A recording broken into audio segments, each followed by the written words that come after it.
De volta. Olha só, se vocês observarem bem, esse vídeo que vocês acabaram de assistir, mostrando como que as pessoas começaram a se revoltar no trabalho com as máquinas, ficavam cansados, começaram a se manifestar fazendo greves, começaram até a quebrar as máquinas, então revoltados porque estavam perdendo emprego para elas, ou porque estavam zangados porque não recebiam os seus pagamentos. Então, assim, hoje, quando nós estamos insatisfeitos com o nosso patrão, com a empresa a qual nós trabalhamos, nós nos reunimos, nós vamos para as ruas, nós fazemos manifestações, nós fazemos greves, tem agora os panelaços, não é isso? E no passado, vocês entenderam, a origem de tudo isso está no passado. Tá? Para a gente entender, com a Revolução Industrial, as pessoas foram obrigadas a começar a trabalhar num ritmo que elas não tinham costume. Tá? Elas começaram a sentir que estavam sendo prejudicadas porque trabalhavam muitas horas e não recebiam essas horas a mais que eram trabalhadas. Então, eles não tinham direito a nada, então eles começaram a reivindicar. Então, os direitos trabalhistas começaram a surgir daí, tá? Hoje, se você tem 13º, se você tem horas extras, você tem uma quantidade de horas para trabalhar por dia, tudo isso começou a se organizar lá nesse período, tá? Lá pelo final do século XVII, início do século XVIII. Então, nós temos que entender a importância de você conhecer os fatos históricos.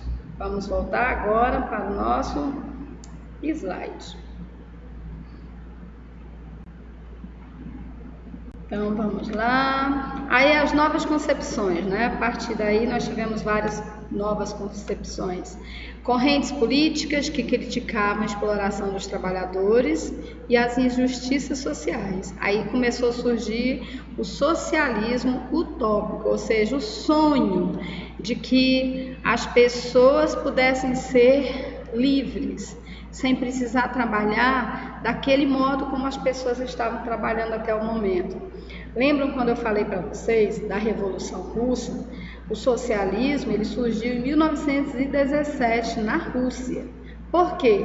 Justo por causa desse tipo de trabalho que a Rússia estava entrando na onda da Revolução Industrial. Então as pessoas se revoltaram, principalmente os operários, se juntaram com os agricultores que não tinham mais como ficar na área rural, porque os ricos tomaram suas terras, as terras que eles faziam uso, então eles se organizaram e começaram a se manifestar. Daí surgiu o socialismo, tá?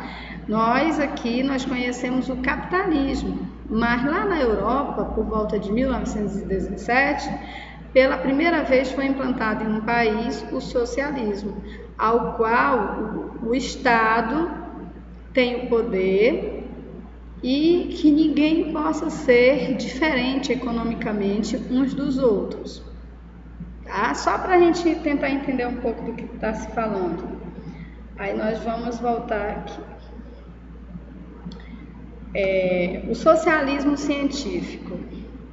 Karl Marx e Friedrich Engels fala sobre a dialética. A natureza e a sociedade passam por processo permanente de transformação.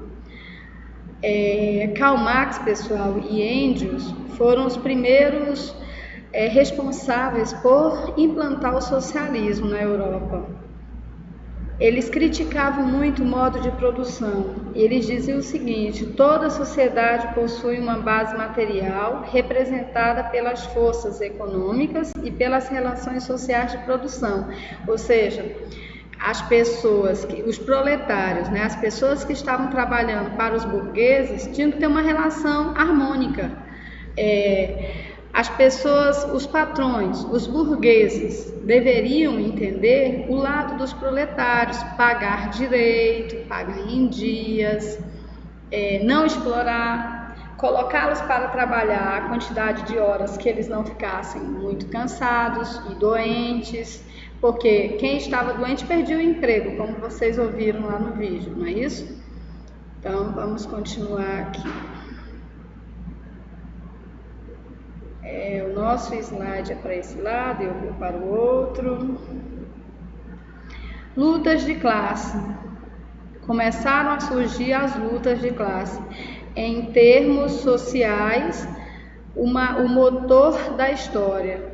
Nessa época surgiram as primeiras revoltas, como foi mostrado no vídeo.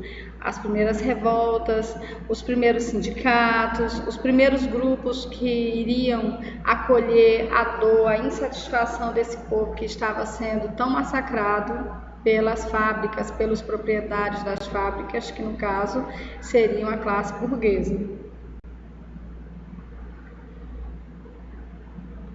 Aí vamos ver. Aí surgiu o anarquismo, que é a ausência do governo, de autoridade, representatividade. Social cristão criticava a exploração capitalista, mas não aceitava as ideias socialistas. Aí ficou confuso, né? Nem aceitavam a exploração capitalista, que era o caso das fábricas explorar os trabalhadores, mas também não aceitavam as ideias socialistas. Por que eles não aceitavam as ideias? Por que a igreja não aceitava as ideias socialistas? Porque o ganho não ia ficar com o povo, ia ficar para o Estado, para o governo.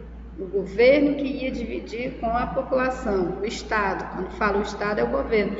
E a igreja, ela queria a parte dela. Tá, pessoal? A igreja queria a parte dela. Então, se ela aceitasse o socialismo, ela ia perder o que ela tinha de direito naquela época. Aí vamos falar de outro tema importante nesse período, que foi o iluminismo. Foi um movimento intelectual que surgiu durante o século XVIII na Europa, que defendia o uso da razão, ou seja, a luz, contra o antigo regime, que eram as trevas, e pregava maior liberdade econômica e política. Pessoal, eu vou explicar esse slide olhando mais para vocês. É o seguinte, do século V até o século XV é conhecido como período medieval ou Idade Média ou Idade Medieval. Esse período também ele é conhecido como Idade das Trevas. Porque, pessoal, nesse período, quem dominou o mundo conhecido até então, o espaço territorial, a Europa e tudo conhecido até no momento, era a Igreja Católica. Então, os conhecimentos científicos nessa época, eles ficaram um pouco mais escondidos, tá? Mais abafados. Então, o que a igreja dizia era aceito, não era discutido.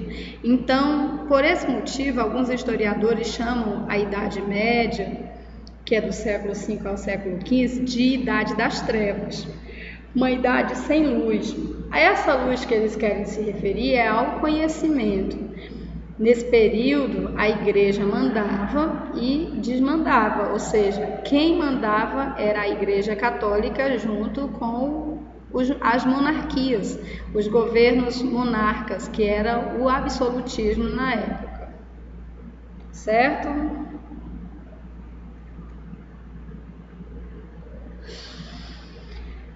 Então vamos, o iluminismo surgiu na França do século XVII e propunha o domínio do pensamento racional sobre o teocentrismo. Teocentrismo quer dizer Deus no centro de todas as explicações que predominavam na Europa desde a época medieval. De acordo com os filósofos iluministas, essa forma de pensamento tinha o propósito de jogar luzes nas trevas em que se encontrava grande parte da humanidade. Os iluministas defendiam a liberdade de pensamento e eram contrários aos dogmas religiosos e ao absolutismo. O pensamento científico era caracterizado como o mais importante entre as formas de pensar. Lembrem-se, quem pensava isso eram os filósofos que formaram esse grupo, que trabalharam o iluminismo. Eles acreditavam que a racionalidade, a razão, a explicação científica dos fatos era o que estava faltando para a humanidade, tá? Então, se nós estávamos no período medieval isso era até considerado um crime. As pessoas que pensavam dessa forma no período medieval, elas iam para a forca, perdiam o pescoço, perdiam a cabeça. Os princípios do iluminismo. A universalidade visava a todos os seres humanos sem barreiras nacionais ou étnicas. Individualidade, cada um é único. Autonomia, os homens são aptos a pensar por si mesmos sem a interferência da religião ou da ideologia, ou seja, crenças, tradições e mitos. O modo de pensar dos iluministas se difundiu por muitos países da Europa, manifestou-se na Holanda, na Inglaterra e na França, onde tornou-se uma doutrina. Seus pensadores não propunham uma revolução, mas uma ampla reforma. Este movimento promoveu mudanças políticas, econômicas e sociais baseadas nos ideais de liberdade, igualdade e fraternidade. O iluminismo tinha o apoio da burguesia, pois os pensadores e os burgueses tinham interesses comuns e até mesmo alguns reis e rainhas. Só para vocês terem uma ideia, o iluminismo, aparentemente, estavam só os filósofos, os pensadores, que eram contra o período, como que o período medieval, ou seja, 1000 anos, pessoal, do século V até o século XV, dá 1000 anos, são 10 séculos. Eles não concordavam com a questão de que a igreja dominasse o mundo junto com a monarquia, mas eles não estavam sozinhos. Tá? Para isso, eles precisaram do apoio, principalmente do povo burguês. Quem são a burguesia, pessoal? A burguesia é o povo que se sobressai economicamente, comercializando. Quando você observar que existe alguém que trabalha com comércio, que essa pessoa não nasceu numa família rica, essa pessoa ela nasceu pobre, mas aí ela começou a vender e foi pegando investimentos do banco, fez um empréstimo. Essa pessoa é uma pessoa burguesa, tá?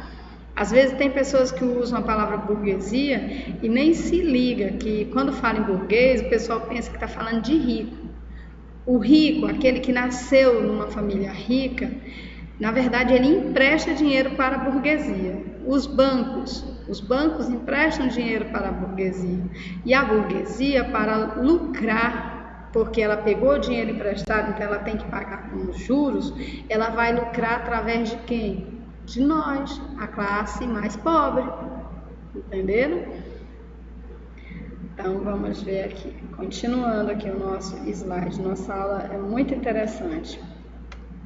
Os iluministas defendiam um Estado constitucional, ou seja, a existência de uma autoridade nacional central com poderes bem definidos e limitados e ampla margem de liberdade civil. Aí nós temos aqui mentalidade ilustrada de alguns dos filósofos, dos pensadores do iluminismo. John Locke, ele acreditava que o homem adquiria o conhecimento com o passar do tempo através do empirismo, considerado o pai do liberalismo político. Se vocês observarem, nós ouvimos falar em liberalismo político o tempo todo na televisão, não é isso? Em sua obra, Segundo Tratado sobre o Governo Civil, afirmava que o poder monárquico era um contrato entre povo e governo, regido por uma Constituição. A monarquia, na verdade, hoje em dia tem parlamento, tem primeiro-ministro, tem senado. No passado, pessoal, as monarquias eram passadas de família para família, era uma dinastia, tá? Não era eleito, não tinha ninguém eleito pelo povo, era alguém que nasceu naquela família rica, naquela família de reis e rainhas, e era príncipe, e ia ser herdeiro. E assim continuava. Vamos lá, vamos finalizar esse slide.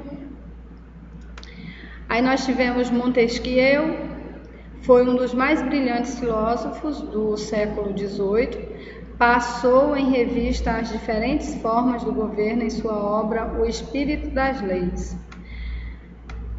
Em 1748 ele publicou sua grande obra O Espírito das Leis, dedicada ao estudo de diversas formas de governo. Dava um grande destaque à monarquia inglesa, preconizando a separação dos poderes executivo, legislativo e judiciário, única forma capaz de garantir a liberdade.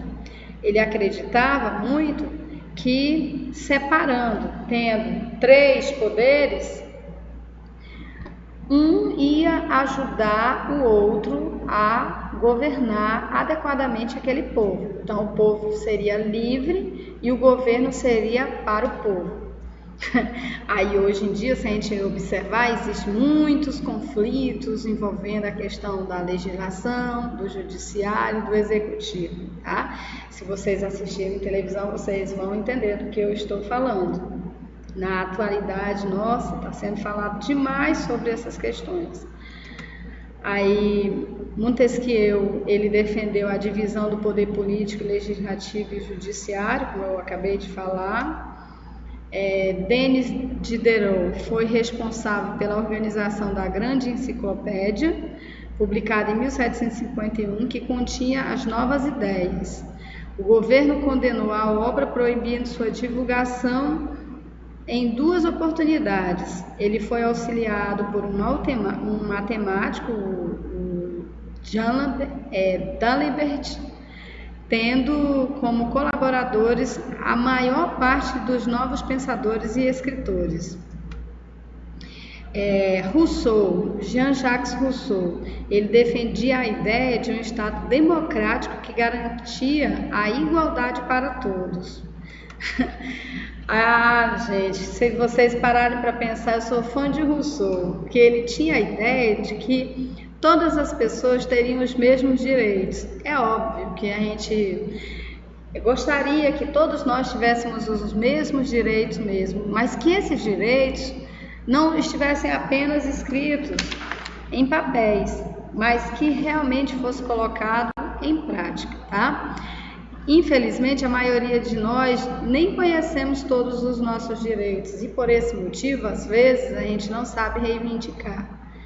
Então, se você se sente penalizado por algum motivo, cobre, porque se você cobrar, alguém vai te ouvir, tá? É um direito seu e, de acordo com Rousseau, todos nós somos iguais perante a lei, perante o mundo, perante a sociedade.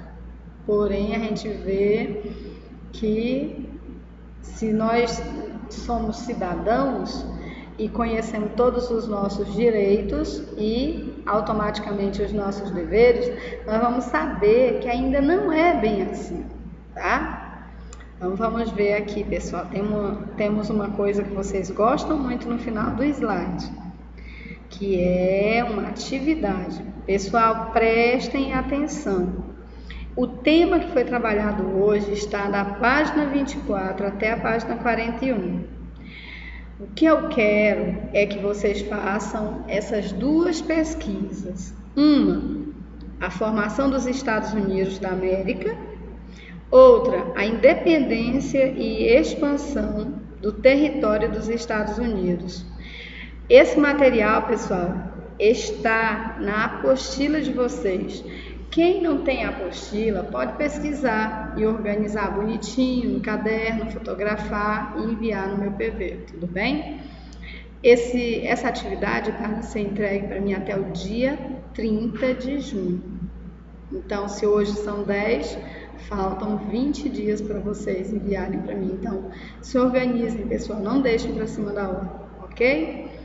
Ótimo, agora nós vamos para a nossa aula de geografia.